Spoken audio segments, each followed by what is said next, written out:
Today we're going to talk about our last characteristic of life, which is the ability to reproduce. So any organism, and usually this is one that students always get when I ask them, what are some of the things you have to be able to do to be alive? So reproduction is the ability to produce new organisms.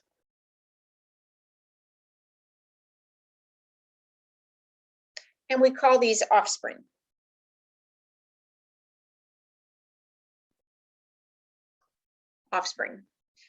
So new organisms produced. We're just going to go ahead, we'll leave that definition up there. So let's talk about some of the terms that are tied with reproduction. There's two ways you can reproduce. You can reproduce asexually, and you should know by now, if you put the prefix a at the front, what does that mean? That means without. So if we do asexual reproduction, this is without sex, and sexual reproduction is with sex. When you do undergo asexual reproduction, your offspring are identical copies. Offspring are identical copies.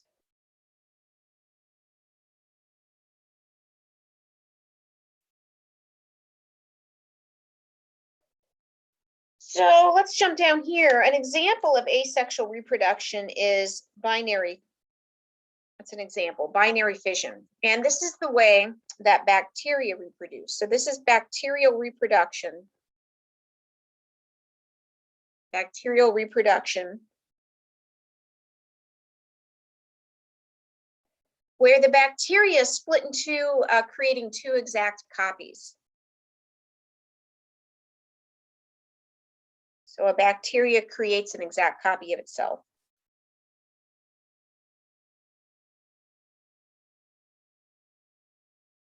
Into two exact copies.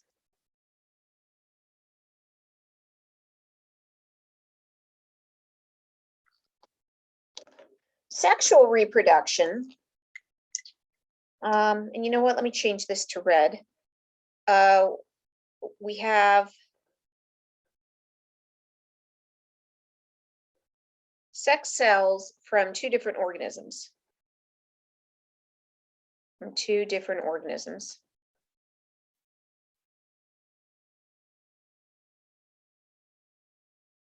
Usually male and female.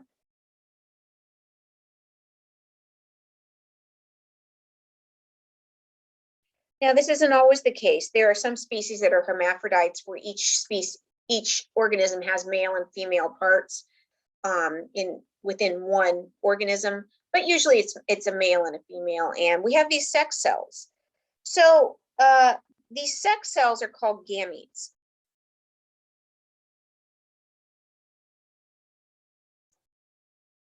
So these are sex cells that unite in sexual reproduction.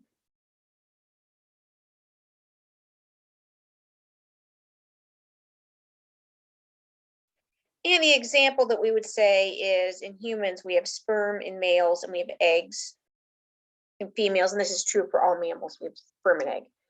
And usually that's what we're talking about. We're talking about gametes, we're talking about a male sperm and a female egg. But bacteria don't do that this way.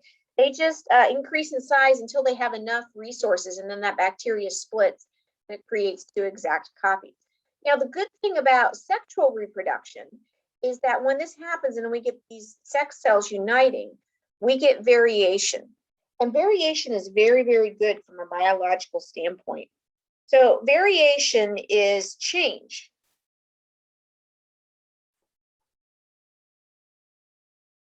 In offspring.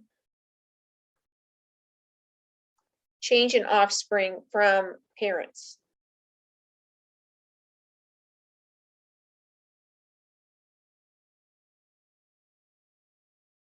Now, bacteria can also change. Bacteria can also get variation, but it doesn't usually happen during reproduction.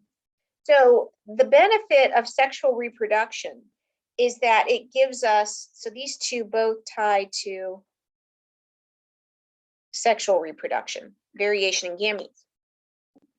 If you've ever made a copy of a picture, like in the copy machine, a black and white copy, and then you copied that copy, and you copied the copy of the copy, and you copied the copy of the copy of the copy, you know that if there's a mistake in that first copy, it shows up. And each time something happens in a copy and you get a mistake, by the time you're 5 or 6 copies down, the picture just looks horrible.